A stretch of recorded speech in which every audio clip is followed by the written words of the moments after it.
선물을 주고받는 그런 달이 왔습니다. 크리스마스는 선물을 주고받는 달이죠. 선물 받으면 기분 좋죠. 안 좋은 분들도 계신 것 같아요. 네. 선물 참 기분 좋은 단어이고 그렇습니다. 네, 제가 우리 딸이 이제 어릴 때 중학교에 다닐 때 책을 이제 선물했거든요. 나니아의 얘기 선물했고 또 사람은 무엇을 사는 톨스토이의 책도 이제 선물했는데 그때는 억지로 이제 읽었던 것 같아요. 억지로 읽어가지고 재미없다고 그랬었거든요. 근데 이제 얼마 전에 나니아의 얘기를 꺼내서 이제 읽더니 아빠 책 너무 좋아. 그러면서 막 그 선물의 진가를 이제 알아보더라고요. 그래서 제 마음이 너무너무 좋았습니다. 그리고 사람은 무엇으로 사는가를 읽고 나서는 제가 자기가 읽은 책 중에 정말 제일 좋은 책이라고 이렇게 얘기하는 걸 듣고 제가 아빠로서 뿌듯함을 이제 느낄 수 있었습니다. 제가 이런 얘기를 드리는 건 뭐냐면 하나님께서 우리에게 좋은 선물을 베푸심에도 불구하고 우리가 그 선물의 진가를 알아보는 것에는 시간이 걸린다는 것입니다. 우리가 성숙하고 자라나야 보이는 것이 있는 것 같아요. 우리는 즉각적인 만족을 원합니다. 그렇지 않습니까? 즉각적인 만족을 원하고 지금 내가 먹고 싶은 거, 받고 싶은 걸 받고 싶어 합니다. 지금 달콤한 도넛을 먹고 싶은데 아빠가 책을 주면 아빠가 밉겠죠. 많은 사람들이, 많은 그리스도인들이 하나님 앞에서의 모습이 그런 것 같아요. 하나님은 정말로 우리에게 유익하고 우리 인생을 즐겁게 하고 우리를 행복하게 만들어 주실 수 있는 것들을, 그 선물들을 우리에게 베푸셨는데 우리는 그것을 포장도 풀지 않은 채 우리 안방 구석에 처박아 놓고는 이건 내가 필요로 하지 않는 거야.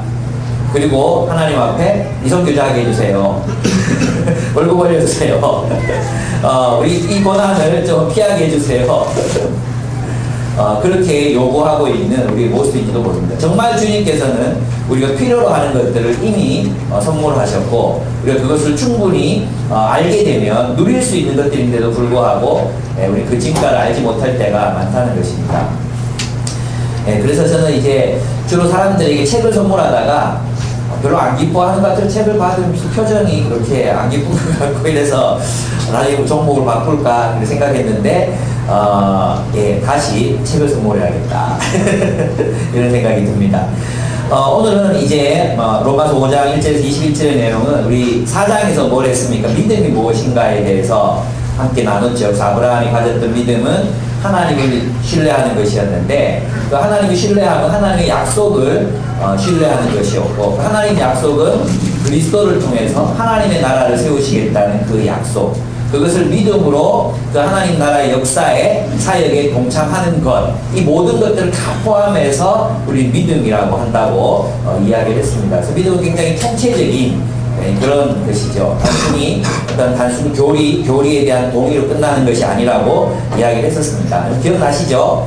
그럼 믿음으로 우리가 얻게 되는 게 있었는데 그게 바로 의였습니다. 의. 믿음으로 얻게 되는 의. 우리가 그리스도를 믿음으로 얻는 것이 바로 의입니다. 올바르다는 거죠. 올바르다.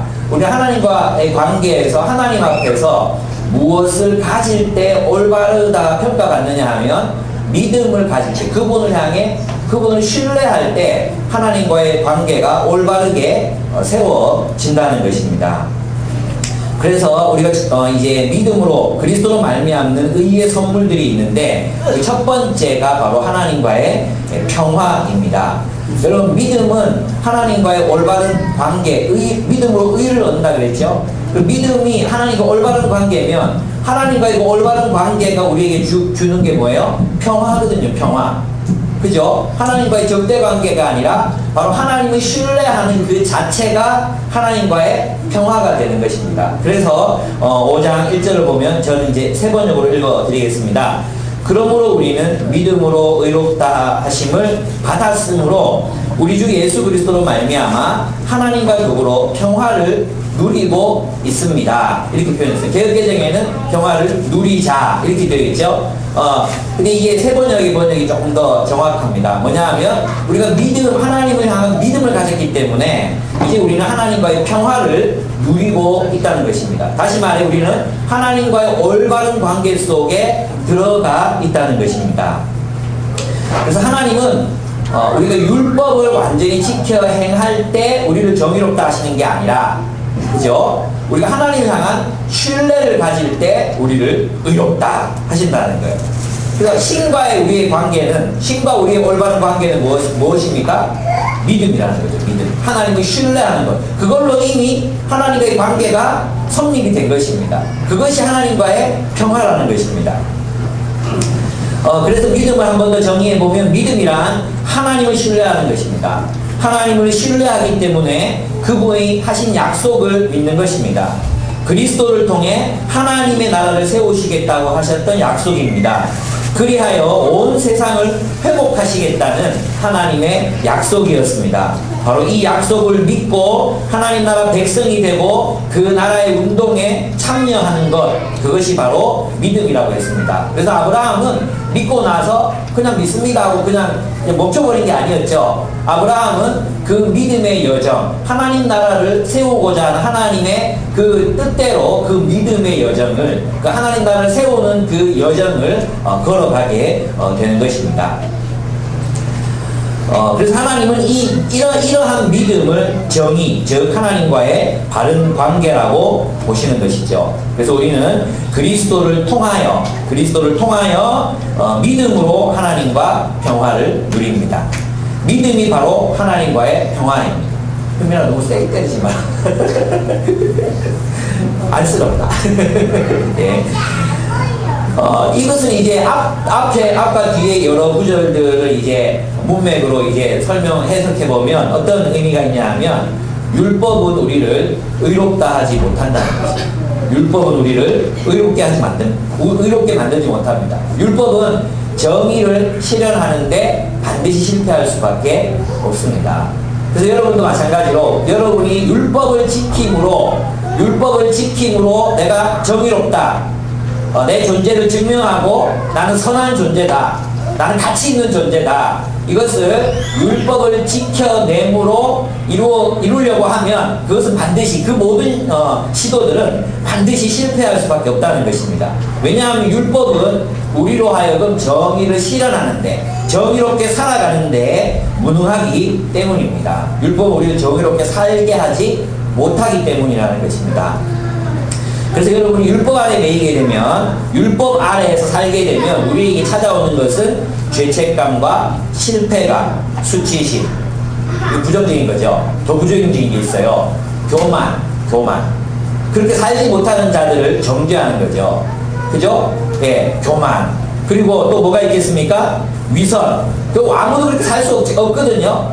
그러니까 위선을 떨 수밖에 없어요. 나 이 율법 따라 잘 살고 있어, 난 제대로 살고 있어, 이렇게 위선을 떨 수밖에 없는 것입니다. 그리고 형벌, 누군가를 자기를 형벌하든지 다른 사람들에게 형벌을 가하게 되죠. IS가 하는 것처럼. 또 박해와 살인, 이 모든 것이 어디서부터 비롯되는 것입니까? 율법으로부터 비롯되는 거예요. 그래서 율법, 계명, 계율, 사회적 질서, 법, 이런 것들은 진노를 불러일으키는 것입니다. 분노를 불러일으키는 것입니다. 왜? 그것은 사람들을 이제 억압하고 착취하고 박해하고 때로는 학살하고 살해하는 일을 하게끔 만드는 것이 무엇입니까? 율법이에요.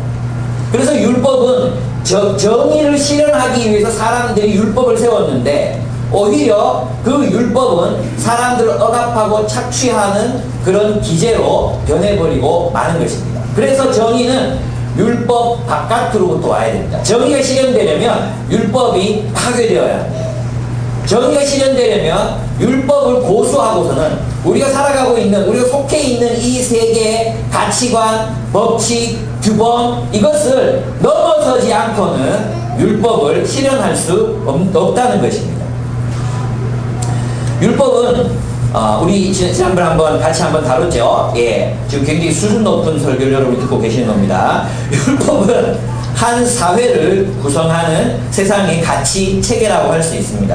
율법이 뭐라고요? 한 사회를 구성하는 가치 체계들이에요. 사람들은 이 가치 체계 혹은 지식이라고 부르는 이 세계 속에서 이 지식을 호흡하고 이 지식에 기대서 살아갑니다. 이 지식으로 자신의 삶을 평가하기도 하고 다른 사람들의 삶을 잘 살았다 못 살았다 천사 같다 개 같다 이런 것들을 판단하는 기준이 바로 모든 사회가 가지고 있는 율법들이라는 것이죠.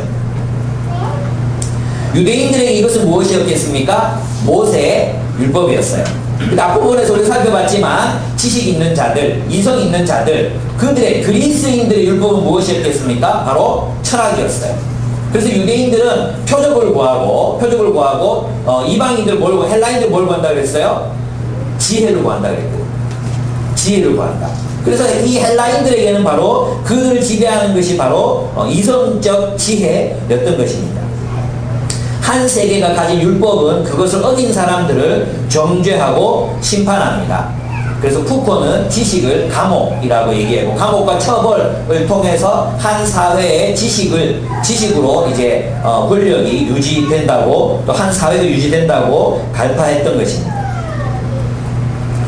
사람들은 자신들의 공동체의 율법을 부과함으로 정의를 실현코자 하지만 그것은 반드시 실패할 수밖에 없습니다. 좀 더 현대적인 예를 들어본다면 IS나 알카에다 같은 사람들이 가진 율법을 생각해 보시면 됩니다. 그 율법은 사실은 하나님 앞에서 선하게 살아가기 위해서 마호멧이 만든 것입니다.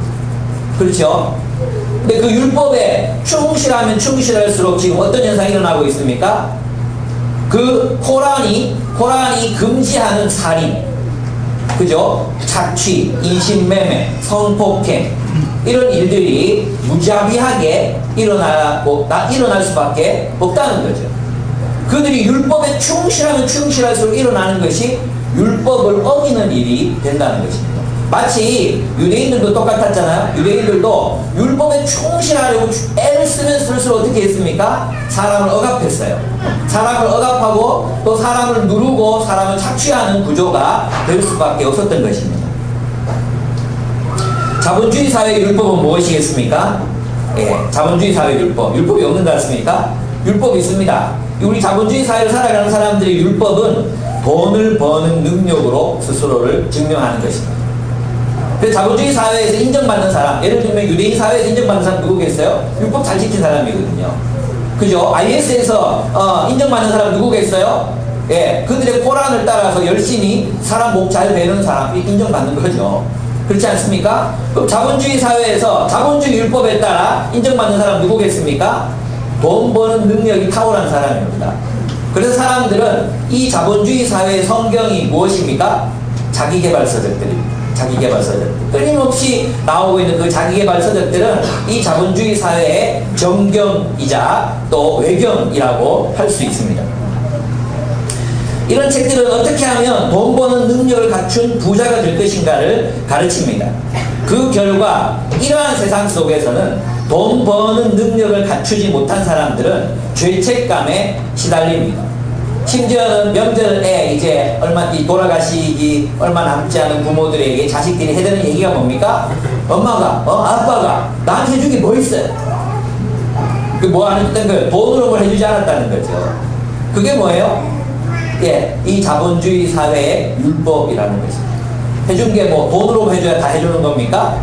먹이고 입히고 잠 못 자고 사랑하고 기도해주고 안아주고 이 모든 것들은 하나도 가치가 없어지고 유산 못 남겨줬으면 무능한 아버지, 가치 없는 아버지가 된다는 거죠.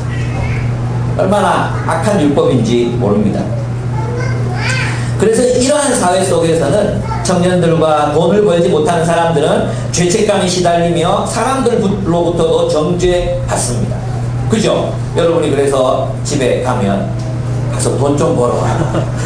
니는 대학교 4학년 그렇게 돈 많이 갖다 쓰고 지금 할 수 있는 게 뭐냐?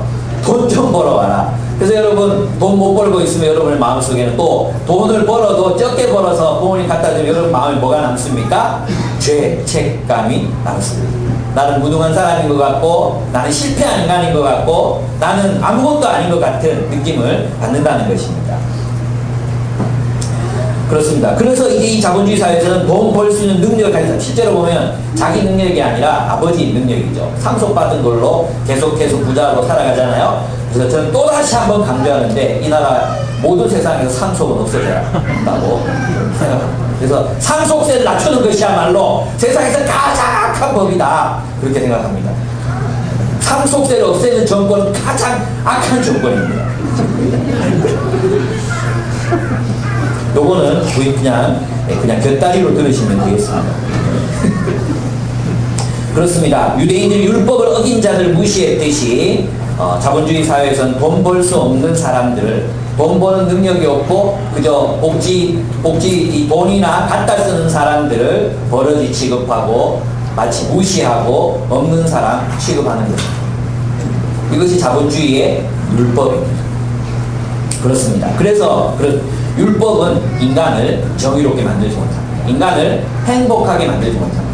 여러분, 이것을 오늘날로 용어로 빌리면 하나님과의 평화, 이게 진정한 행복이거든요. 진정한 행복. 그 진정한 행복을 율법 아래 있을 때는, 세상이 만들어낸 세상의 가치 체계와 법 체계 속에 있을 때는 절대로 행복해질 수 없다는 것이 바로 바울의 선언이에요. 그럼 지금 바울은 지금 무슨 얘기를 하고 있느냐?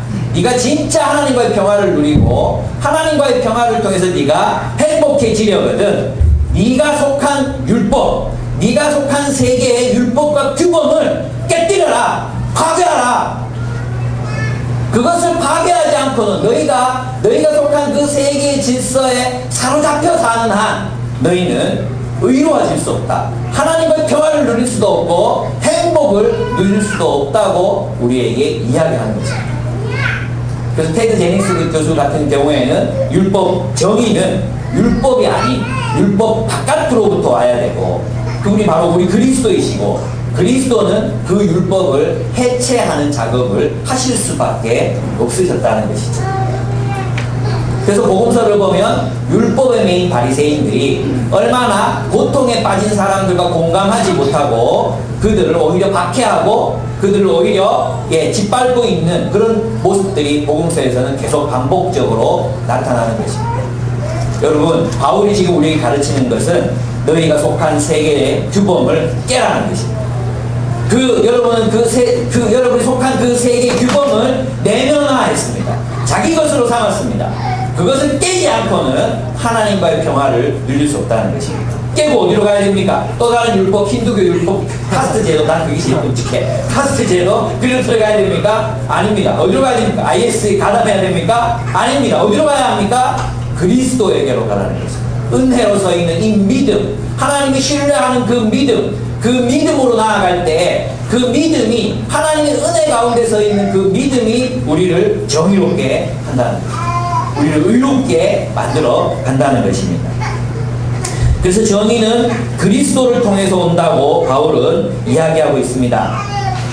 그래서 우리가 하나님과의 평화를 누리지 못하는 이유는 바로 믿음이 아니라 그리스도를 신뢰하는 그 믿음, 하나님을 신뢰하는 그 믿음이 아니라 율법 체계를 통해서 여전히 우리가 의로워지려고 한다는 거예요.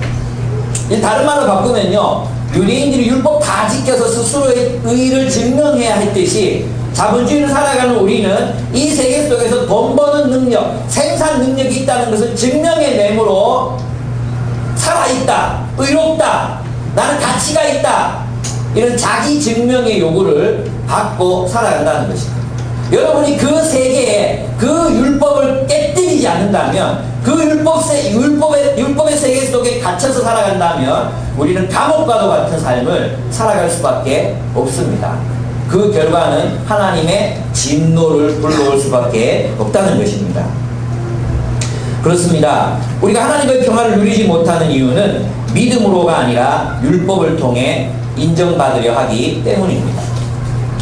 여러분이 속한 세계의 율법, 그 세계에 갇혀서 내가 이런 사람이 되어야 돼, 그것에서부터 한 발짝도 벗어나지 못하기 때문에 우리는 무능감과 실패감, 죄책감 속에서 살아가는 것입니다. 기독교 공동체도 마찬가지입니다. 여러분, 우리는 믿음으로 하나님과의 평화를 누립니다. 우리가 범죄했기 때문에 하나님의 평화가 사라지는 것이 아닙니다. 우리가 실패하고 우리가 넘어지고 때때로 쓰러지기 때문에, 때때로 실수하기 때문에 그것이 하나님과의 관계를 파괴하지 못합니다. 우리 그 순간에도 하나님을 신뢰함으로 하나님과의 관계를 회복할 수 있습니다. 그분을 신뢰할 때 그분이 우리를 의롭다 하실 뿐만 아니라 그 믿음이, 그분을 신뢰하는 그 믿음을 통해서 그분께서 우리를 의롭게 만들어 가실 것을 우리는 신뢰하기 때문입니다. 믿으십니까? 율법이 아니라 그리스도가 우리를 의롭게 만들어 가실 것을 믿으십니까? 아멘. 율법이 아니라 그리스도가, 그리스도를 따르는 사람들의 공동체 속에 하나님의 정의를 실현하실 것을 믿으십니까? 아멘. 그것이 우리가 갖는 신뢰요 믿음인 것입니다. 그 믿음이 우리를 의롭게 하는 것입니다. 여러분, 그래서 있잖아요. 그리스도를 통해 주어진 의가 아니 자기 의로서 하나님 앞에서 서려고 하면 우리에게는 항상 실패감과 죄책감, 그리고 항상 자기 위선 속에서 살아갈 수밖에 없습니다. 왜냐하면 율법은 끊임없이 자기 증명을 요구하기 때문이에요. 끊임없이 너를 증명해내라. 이 율법을 다 지켜내라. 극단적으로 가는 거죠. 그래서 결국은 뭡니까? 회칠한 무덤이 되어버리고 마는 것입니다. 여러분, 여전히 그리스도 앞에서 자기 증명의 유혹을 받고 계십니까? 자신의 가치를 증명받고 싶으십니까? 아니요. 그리스도께서 이미 여러분의 가치를 인정하셨습니다. 우리가 하는 일을, 우리가 해야 될 일은 그분을 신뢰하는 것입니다. 끊임없는 자기 증명의 요구는 안식이 없는 삶, 쉼이 없는 삶으로 전락하고 맙니다. 오늘날 우리 자본주의 사회는 우리들에게 끊임없이 자기 능력을 증명해내라고 가르칩니다. 그러니까 지치지 않을 수가 있겠습니까? 예, 그 율법을 깨버리세요. 난 나를 증명하지 않아도 괜찮아. 난 이미 사랑받는 존재야. 난 이미 그리스도의 사랑 안에 들어있어. 나는 이미 하나님과의 평화를 누리고 있어. 만왕의 왕이시고 만주의 주이신 그분께서 나를 사랑하신다고 말씀하십니다. 그 사랑 안에 머무는 것입니다. 그리고 세상이 우리를 판단하고 정죄하는 그 규범들을 깨버리는 것입니다. 노라고 말하는 것입니다. 아니, 나 그런 사람 아니거든. 왜 자꾸 사람들이 이야기하는 것을 믿으려 하십니까? 그리스도를 신뢰하지 못하고 왜 사람들이 이야기하는 것, 세상의 규범을, 세상의 가치를 믿으려 하십니까? 그들이 여러분을 무능하다 규정하면 여러분이 무능한 사람이 되는 것입니까? 노력하면 되는데, 노력하면 되잖아요. 애쓰면 되잖아요. 그런데 우리는 그 규범을 자신의 것으로 내면하는 짓입니다. 우리가 어디에 있기 때문에? 그리스도 안에 있지 않고 율법 안에 있기 때문에 일어나는 일입니다. 그렇습니다. 그래서 있잖아요. 율법은 자기 증명을 요구하니까 끊임없는 자기 증명을 해야 합니다. 쉼 없는 삶이죠. 유대인들은 율법을 더 철저히 지켜내므로 자신이 의인임을 입증하려고 애를 썼지만 결국 그들은 율법의 노예가 되고 말았고 결국은 율법의 파괴자가 되고 율법에 의해서 파괴되고 율법을 파괴하는 존재가 될 수밖에 없었습니다. 그렇습니다. 그래서 여러분, 하나님 앞에 나와왔을 때 여러분 하나님과의 평화를 누리십니까? 하나님이 여러분이 사랑하신다는 사실을 믿을 수가 없죠. 하나님, 이번 주에도 죄 짓고 나쁜 짓 하고 이상한 거 보고 이기적으로 살고 또 주일날 와서 이렇게 찬양 드리려고 기도하고 앉았으면 아이고 한 주간 뭐 아무 탄 게 없네 이런 생각이 들죠. 죄만 짓고 살았던 것 같지요. 그래서 우리는 하나님 앞에 나와서 죄책감과 수치심 그리고 실패감에 시달립니다. 그리고 하나님을 무의식적으로 밀어냅니다. 하나님을 싫어합니다. 그리고 하나님은 우리가 그런 것을 바라시지 않으십니다. 하나님은 세상의 율법을 버리고 그리스도에게로 나아오라고 말씀하십니다. 여러분, 하나님 신뢰하십니까? 그가 하실 일, 그분을 신뢰하기 때문에 그가 하실 일을 신뢰하십시오. 그분이 실패하고 넘어지는 당신의 삶을 통치하고 계시므로 반드시 여러분의 삶을 의롭게 세우실 것입니다. 그리스도께서 그분의 지혜를 우리에게 공급하심으로 우리는 선악을 분별하게 될 것입니다. 우리 지금은 넘어지고 쓰러지지만 하나님이 우리를 사랑하심으로 우리는 반드시 일어서서 주님의 뜻을 실현하는 사람들이 될 것입니다. 하나님의 통치가 온 세상을 집어삼킬 건데 우리가 예외가 되겠습니까? 하나님의 통치가 우리의 전 인격을 집어삼키실 것입니다. 하나님의 사랑이 우리를 압도하실 것입니다. 하나님의 사랑이 우리 안에서부터 우리 전체를 변화시켜 나가실 것입니다. 믿으십니까? 이 믿음이 우리를 의롭다 하는 것입니다. 그래, 너 지금 걸음마다가 넘어져도 괜찮아. 찬양 인도하는 아빠한테 딱 붙어 있어도 그거 괜찮아. 우리 예배시간 소리 질러도 괜찮아. 그러나 나는 하나님의 마음속에는 우리를 향한 믿음이 있으신 거죠. 우리를 변화시키실 능력이 그분 안에 있으시니까. 그래서 우리는 그 하나님을 믿는 것입니다. 그분이 우리를 변화시켜 가실 것이다. 그분이 우리를 새롭게 하실 것이다.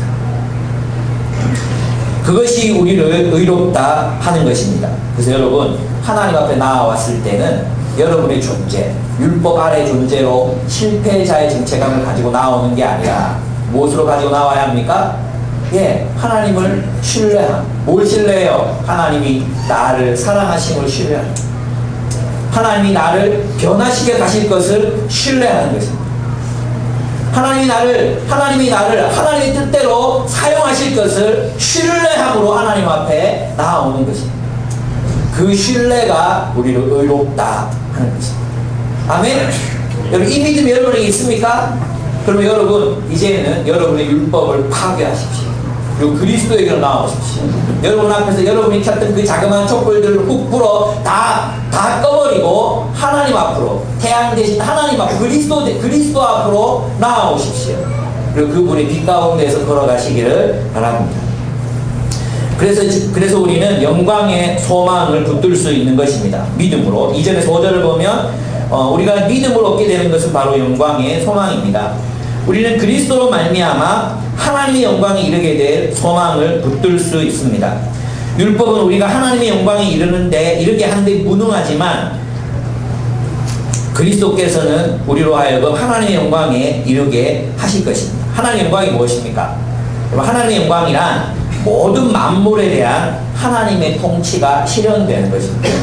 하나님의 영광은 다른 게 아니에요. 하나님의 영광에 이르지 못한다 그랬는데 하나님의 영광은 모든 만물에 대한 하나님의 통치가 실현되는 거예요. 하나님의 영광이 드러났다. 하나님의 완벽한 통치가 세상 속에 드러나는 것이 하나님의 영광이거든요. 영광. 그죠? 왕의 영광이 뭐겠습니까? 그거죠. 왕의 통치가 왕권이 드러나는 거잖아요. 그 마찬가지. 그러면 우리가 하나님의 영광에 도달한다는 것은 하나님의 통치가 우리 안에서 실현되는 것을 의미합니다. 그죠? 하나님의 통치를, 하나님의 뜻대로 살아가셨던 유일한 분이 누구셨습니까? 예수 그리스도이셨습니다. 하나님의 통치, 우리가 하나님의 영광에 도달한다는 것은 우리가 하나님의 통치에 완전히 순종하는 존재가 되므로 그리스도의 형상에까지 이르는 것을 의미한다는 것입니다. 그래서 이 하나님의 영광은 하나님의 백성들이 이루는 하나님의 나라를 통해서 그 찬란한 모습을 드러낼 것입니다. 그래서 하나님의 영광은 있잖아요. 우리 각자 개인에게 나타나는 하나님 그리스도의 형상 뿐만이 아니라 그 그리스도를 따르는 이 공동체에 하나님의 통치가 충만히 실현되므로 하나님의 그 사랑의 통치가 충만하게 실현될 때 뭐가 드러나게 돼 있어요? 하나님의 영광의 빛이 교회를 통해서 드러나게 되어 있는 것입니다. 그게 하나님의 영광이에요. 하나님의 영광. 지금 여러분은 하나님의 영광 가운데 계신 것입니다. 하나님의 통치가 실현되는 공동체 속에 있을 때 우리는 하나님의 영광, 그 영광을 바라봅니다. 그것을 성경은 빛이라 이야기했습니다. 하나님의 백성들은 율법 아래에 있지 않습니다. 우리는 세상의 원리에 지배당하지 않습니다. 율법과 세상의 초보 원리들은 그리스도 오시기 전까지만 유용했을 뿐입니다. 이제 그리스도가 오셨으니 그것들은 자신들의 촛불을 꺼야만 합니다. 그리스도인들은 그 희미한 촛불 아래에서 더 이상 살지 않습니다. 그리스도인들은 광활하게 비치는 태양 아래에서 살아갑니다. 그래서 하나님의 백성들은 세상에서 환난을 당합니다. 왜 그렇습니까? 세상의 율법을 따르지 않거든요. 세상의 율법을 넘어서거든요. 세상의 규범을 파괴하거든요. 그 세상의 규범에 따라서 순응하며 살지 않거든요. 세상의 원리에 복종하며 살지 않거든요. 다르거든요. 그래서 무엇을 받습니까? 환난을 당하는 것입니다. 여러분 본문에 보면 2절에 보시면 큰일 났다. 이제 2절이에요. 3절이구나. 다행히 한 대 더 갔다. 그뿐만 아니라 우리는 환난을 자랑합니다 그랬어요. 근데 이 환난은요 용어예요. 용어. 어떤 용어냐 하면 단순히 우리가 세상에서 겪게 되는 고난을 말하는 게 아니라 이 세상을 지배하는 애원들, 이 세상을 지배하는 애원들이지. 애원. 그 애원이라고 말하는데 그게 뭐냐 하면 이 세상 지배 체제, 권세, 권력들을 의미하는 거예요. 그것들이 이 세상을 지배하는 그 지배 권세들이 우리에게 뭘 준다는 거예요? 환난을 준다는 거예요. 환난을. 왜? 그 지배 체제에, 로마 제국의 그 지배 체제에, 자본주의의 원리에, 또 어떤 종교적이고 어떤 집단적인 윤리에 굴복하지 않거든요. 굴복하지 않아요. 그러니까 뭘 받게 되겠습니까? 환난을 겪는 거예요. 그래서 그리스도인들이 세상 속에서 겪는 환난의 본질은 다르게 살기 때문에 겪는 환난이에요. 우리가 다른 지배체제를 따라서 그리스도를 따라서 살아가게 될 때 우리는 반드시 환난을 겪게 됩니다. 그렇습니다. 그런데 있잖아요. 이 환난은 우리는 이 환난을 자랑한다고 바울이 얘기합니다. 본문을 한번 읽어보겠습니다. 제가 3절을 한번 읽어보겠습니다. 세 번역으로 읽겠습니다. 그뿐만 아니라 우리는 환난을 자랑합니다. 환난을 기뻐합니다 했는데 환난을이라고 하기보다는 헬라에 보면 인이라는 단어를 전치사를 썼어요. 그래서 환난 안에서 즐거워합니다. 환난 안에서 자랑합니다. 이런 뜻이에요. 환난을 자랑하려면 이거는 약간 너무 피약적이잖아요. 이 환난이 너무 좋아. 이 환난 사랑해. 이럴 수 없잖아요. 우리는 그 환난 안에서도 기뻐하고 환난 안에서도 자랑하며 살 수 있다는 거예요. 이것이 정말 감사한 일이죠. 왜냐하면 우리가 알기로 환난은 인내력을 낳고 인내력은 단련된 인격을 낳고 단련된 인격은 희망을 낳는 줄을 알고 있기 때문입니다. 그렇게 바울은 쓰고 있습니다. 환난은 무엇을 낳는다 했습니까? 인내를 낳습니다. 그래서 환난을 치워주세요라고 기도하실 게 아니라 하나님 내가 환난을 견디게 해요. 환난이 다가와요. 우리가 다르게 살기 때문에 여러 가지 어려움들이 있습니다. 미묘한 갈등들이 있습니다. 오해가 있습니다. 있을 때 어떻게 해요? 우리가 해야 될 일은 인내하는 거예요. 참는 거예요. 그 참는 걸 통해서 뭐가 이루어지는가? 연단된 인격, 단련된 인격을 인내함으로 단련된 인격이 나타납니다. 이 단련된 인격이 무엇이냐 하면 하나님의 영광이 내 안에서 이루어지고 있다는 증거예요. 다시 말하면 하나님 나라의 약속이 하나님의 통치 실현이 내 인격과 우리 공동체가 함께 당하는 그 환난을 통해서 하나님의 나라가 실현되고 있다는 증거, 그것이 단련된 인격이에요. 여러분 환난이 우리에게 가져다 주는 게 뭐예요? 성품이죠. 성품. 그래서 이게 도키마조라고 이제 헬라어의 도키마조가 테스트라는 뜻을 가지고 테스트. 어떤 테스트? 프로, 증명하다 이런 뜻을 가지고 있어요. 뭘 증명해요? 하나님 나라가 내 안에서 이루어지고 있습니다. 이걸 보니까 당연히 무엇을 가질 수 있습니까? 소망을 가질 수 있습니다. 소망. 그렇습니다. 하나님이 통치하시는 공동체, 하나님이 통치가 완성되는 그 공동체는 하나님의 나라가 내가 고난당하는 걸 통해서 이루어지는 인격, 그 변화된 성품을 볼 때 정말로 하나님의 나라가 내 것이 될 수 있습니다. 그 영광이 나와 우리 공동체적 삶을 통해서 실현될 것입니다. 이것을 확신할 수 있는 것이죠. 그래서 희망은 이런 거예요. 우리가 진짜 이 세상에서 살아가기 힘드니까 너무 어려워. 그죠? 먹고 살기도 어렵고 또 사람들 관계도 어렵고 너무 힘들어요. 그러니까 우리가 막연하게 저 끝을 바라보면서 그래 빨리 주님이 오셨으면 좋겠다 이렇게 바라보는 게 아니란 거예요. 우리의 미래에 대한 희망이 아니라 이 희망은 우리의 과거를 관찰했을 때 드러나는 희망인 것이죠. 우리의 과거를 관찰했을 때 내가 변했어요. 우리의 과거를 관찰했을 때 하나님이 내 삶 속에 역사하셨어요. 우리의 과거를 관찰했을 때 우리가 그 환난 가운데 인내했을 때 하나님의 성품이 그리스도의 인격이 내 안에서 내 품에서 자라고 있는 것이 보이는 거죠. 내 안에 이 영광, 이 영광이 왜 보이는 영광. 그러니까 이 영광 때문에 우리가 뭘 희망할 수 있습니까? 하나님의 나라가 부활의 능력이 실현되어 있구나 기대할 수 있는 것입니다. 그래서 그리스도인들이 세상 속에서 당하는 모든 환난들은 이유와 목적이 있는 것입니다. 여러분들은 여러분이 잘못했기 때문에 물론 실수해서 이제 욕먹고 그럴 때도 있습니다. 그러나 대부분의 경우는 여러분들이 그리스도인이기 때문에 당하는 환난들입니다. 다르기 때문에 당하는 환난들입니다. 그죠? 그래서 우리 지창상사님 요것만 조금만 뭐라 해도 되는데 내가 그리스도인인 걸 알기 때문에 막 까칠하게 울고 막 오해하려고 하고 오해를 풀지 않고 이런 일들이 일어나게 되는 것입니다. 그럴 때 우리는 뭘 믿어야 합니까? 이 모든 환난은 하나님이 나의 성숙을 위해서 주시는 것입니다. 저 나쁜 직장 상사는 나의 성숙을 위한 도구다. 평화의 도구다. 그래, 나를 밟아봐라. 내가 성숙할 것이다. 견디고 인내함으로 내 안에 연단된 성품이 생겨나는 거예요. 그래서 저는 있잖아요. 제가 나이가 50이잖아요. 여러분과 같은 그런 갈등의 시간들을 이제 많이 겪었어요. 그죠? 겪고 나서 여러분들이 이렇게 탁 보니까 여러분이 불쌍해. 아직도 가야 될 길이 멀어. 겪어야 되는 관계들이 많아. 저는 지금도 제가 해산하는 수고를 해요. 해산하는 수고가 뭐 사람들을 품고 사랑하고 다름을 극복하고 포용하고 이게 해산하는 수고예요. 여러분 애 키워보세요. 애 키워보세요. 이것들은 뭐 말하면 듣습니까? 안 들어요. 이건 패면 더 엇나갈 것 같고 안고 품고 얼르고 또 꼬시고 사과도 했다가 때로 맛있는 것도 줬다가 또 가르쳤다가 이게 해산의 수고예요. 그죠? 여러분은 그 해산의 수고를 지금 억수로 해야 그래도 이제 50대면 적정될 수 있어요. 큰일 났다. 그죠?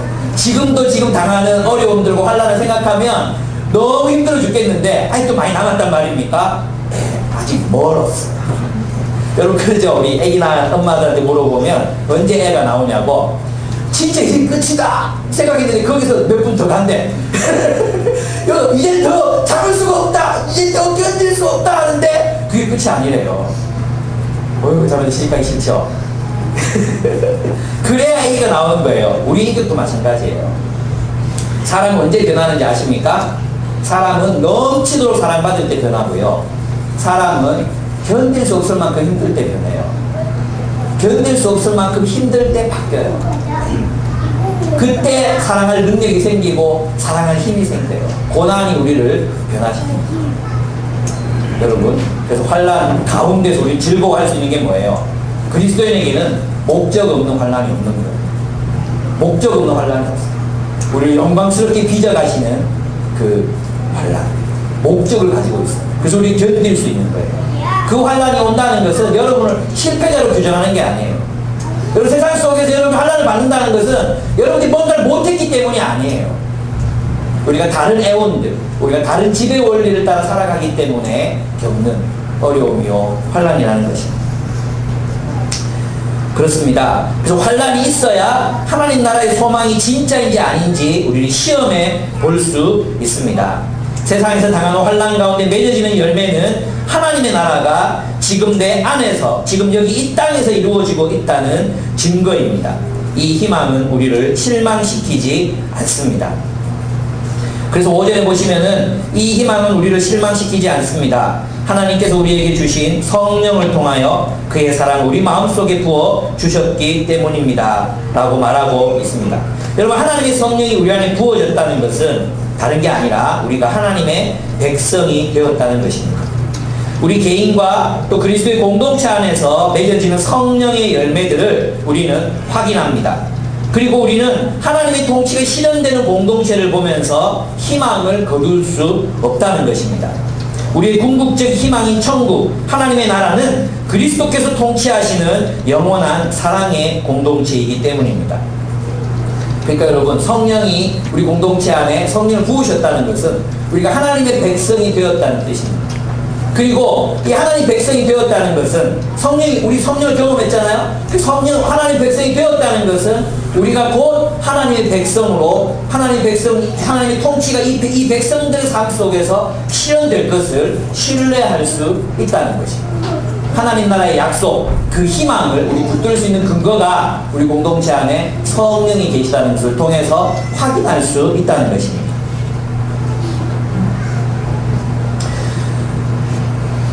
그렇습니다. 그래서 천국은 다른 게 아닙니다. 천국은 변화된 인격입니다. 천국은 변화된 인격들이 모인 공동체인 것입니다. 그것이 영원토록 이어지는 것이 천국입니다. 예, 제가 명예 형제가 장가갈 때 주례사를, 다른 사람들 주례사는 이렇게 특별한 용어가 없어서 잘 기억을 못 하는데요. 이제 명예가 결혼할 때는 제가 주례사를 다 기억이 나요. 왜냐하면 내가 명예 형제부터 그렇게 시켰어요. 나는 변태다. 이렇게 하라고 따라하라고 시켰거든요. 나는 변태다 시켰어요. 왜 변태가 뭔지 아십니까? 변태? 예, 트랜스포밍. 우리 자신을 변화시켜가는 거. 우리는 그냥 이렇게 덩치 커지는 게 아니라 완전히 변형되어야 되거든요. 그 변형되는 게 뭐예요? 변태잖아요. 변태. 그죠? 그래서 저를 이길 수 없는 주례사였다고 이렇게 얘기했는데, 그런 주례를 듣고 싶으시면 저한테 부탁해서 제가 따라하라고 말씀해 드리겠습니다. 그리스도인들은 변화를 통해 천국을 경험하는 사람들입니다. 아멘? 그렇습니다. 여러분, 소유가 우리를 행복하게 하는 것이 아닙니다. 행복한 사람이 행복하고, 기뻐하는 사람이 기쁘게 살고, 감사하는 사람이 감사가 많은 인생을 살아갑니다. 다시 말해서 우리가 have, 가진 것이 우리를 행복하는 게 아니라 to be, 우리가 어떤 존재인가가 우리를 행복한 존재로 만들어간다는 것입니다. 불행한 존재는 아무리 많은 것을 가져도 불행합니다. 행복한 사람은 아무리 가진 것이 적어도 행복합니다.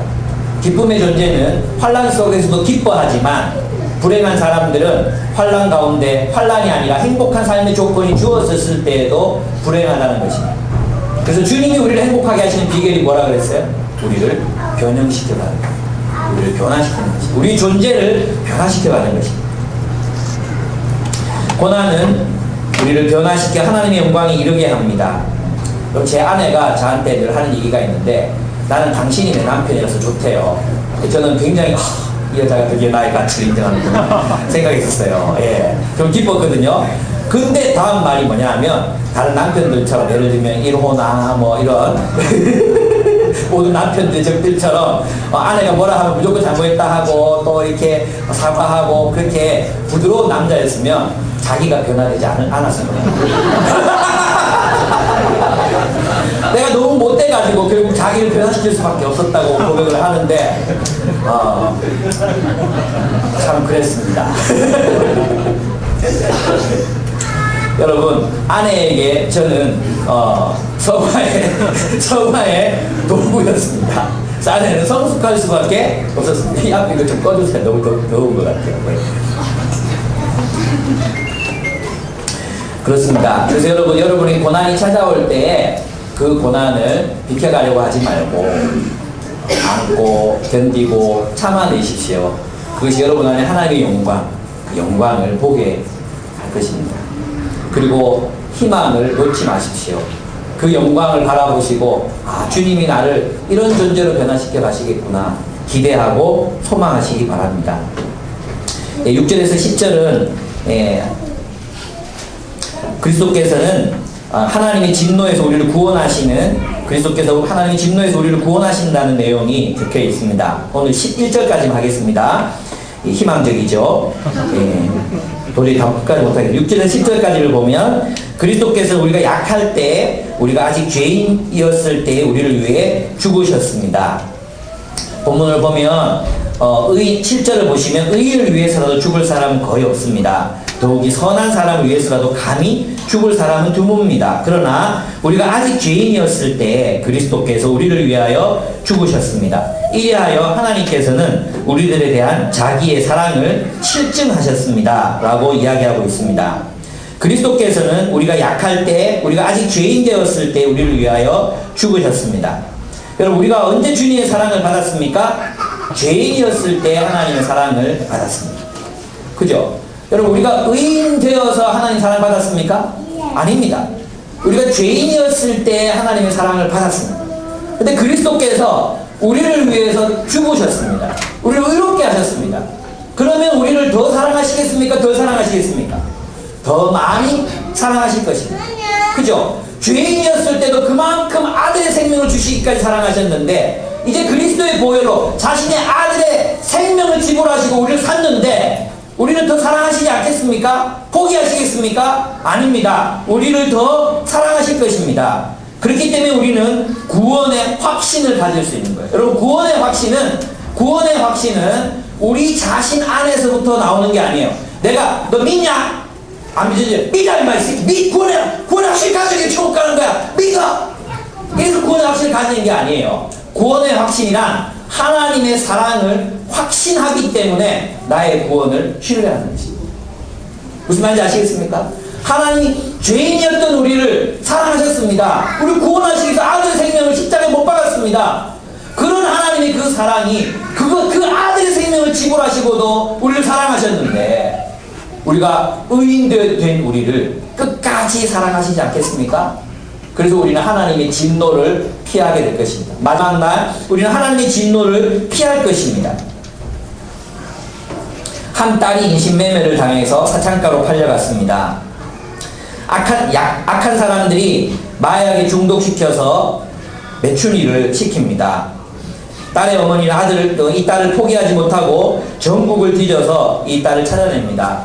이 딸을 찾아가는 과정에서 폭력배들에게 폭행을 당하기도 하고 칼에 찔리기도 하고 수많은 어려움 속에서 딸을 찾습니다. 그리고 천신만고 끝에 딸을 구출합니다. 여기서 끝나면 이 이야기가 얼마나 행복하겠습니까? 그런데 이 이야기가 여기서 끝나지 않습니다. 마약과 쾌락에 중독된 딸은 몸에 밴 습관을 버리지 못하고 클럽과 밤의 세계를 전전합니다. 어머니는 다시 딸을 찾습니다. 어느 뒷골목에서 술에 쩔어있는 딸을 발견합니다.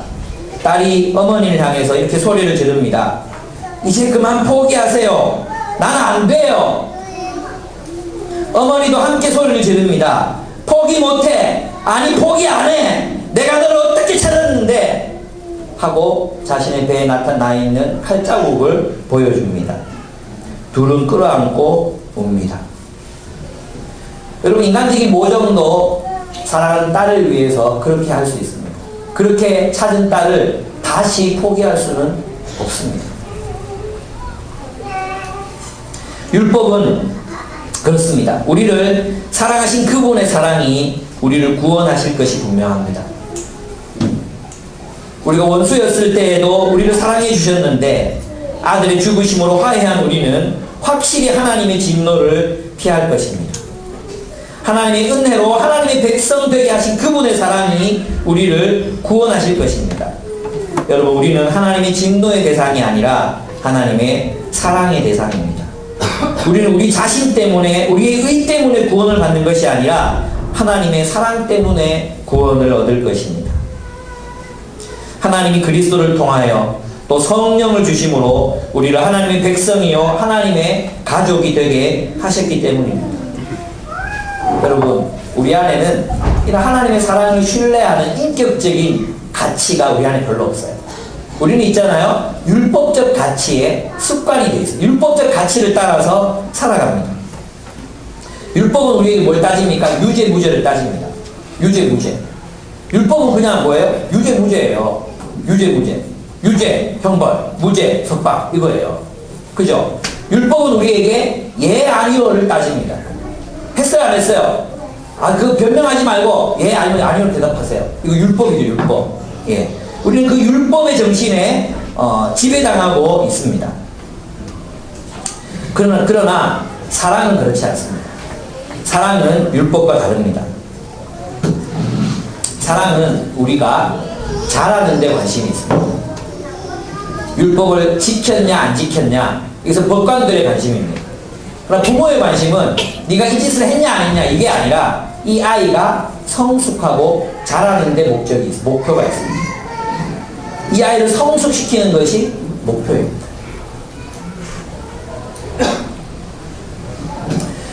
그리스도께서 우리를 하나님과 화해하게 하셨습니다.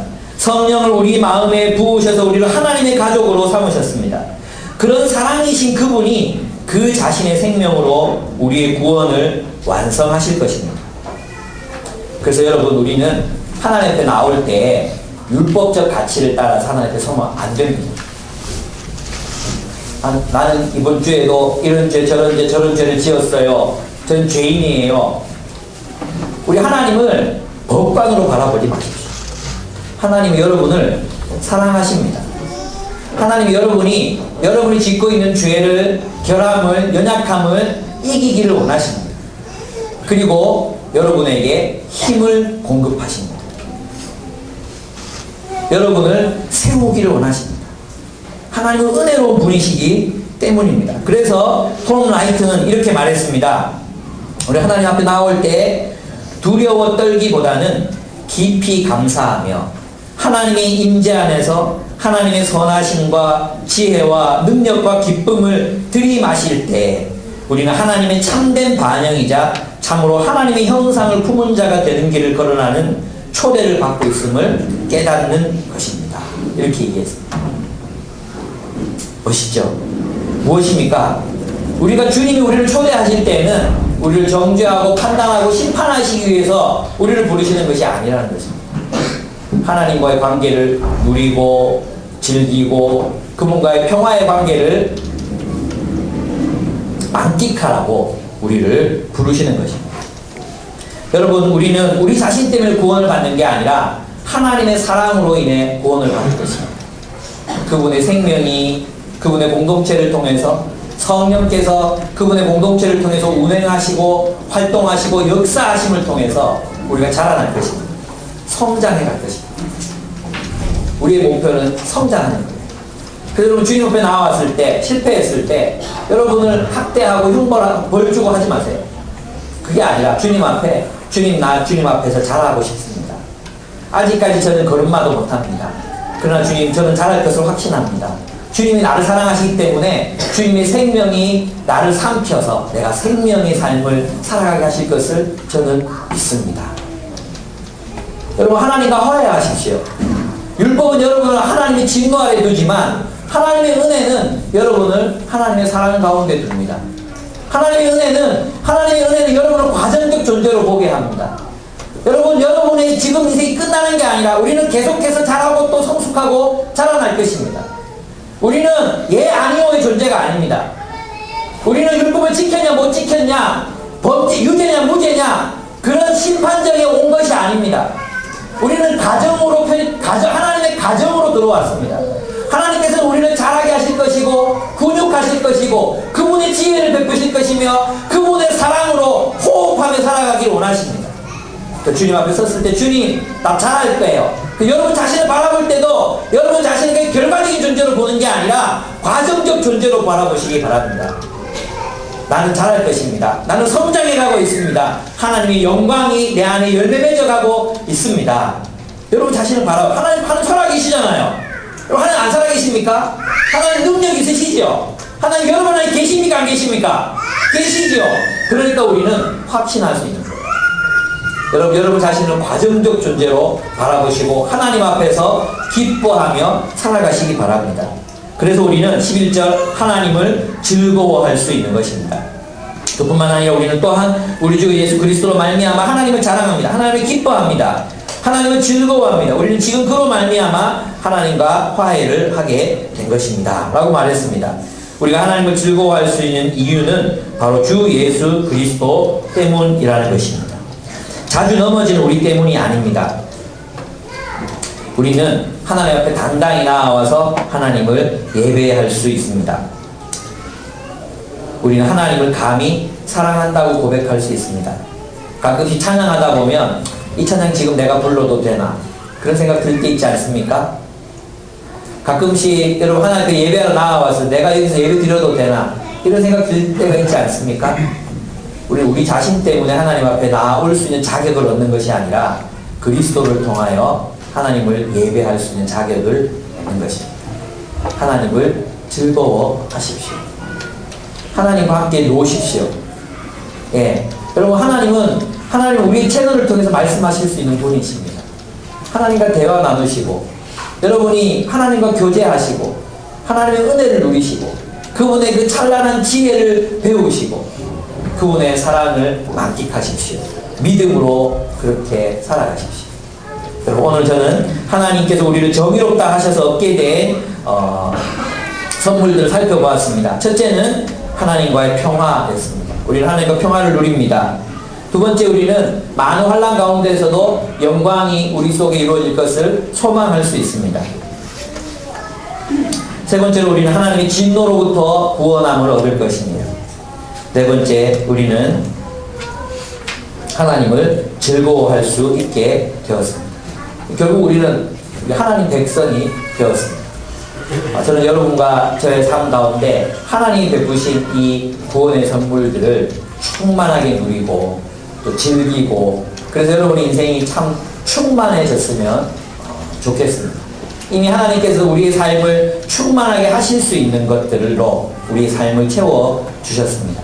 다른 것에, 세상의 질서에, 세상의 원리, 우리 그 속에서 매여 살아갈 때 우리 인생은 불행해질 수밖에 없지만, 우리가 그리스도 안으로 들어와서 그리스도께서 우리에게 베푸시는 놀라운 영적인 축복들을 누리게 될 때 우린 진정으로 행복한 사람들이 될 수 있을 것입니다.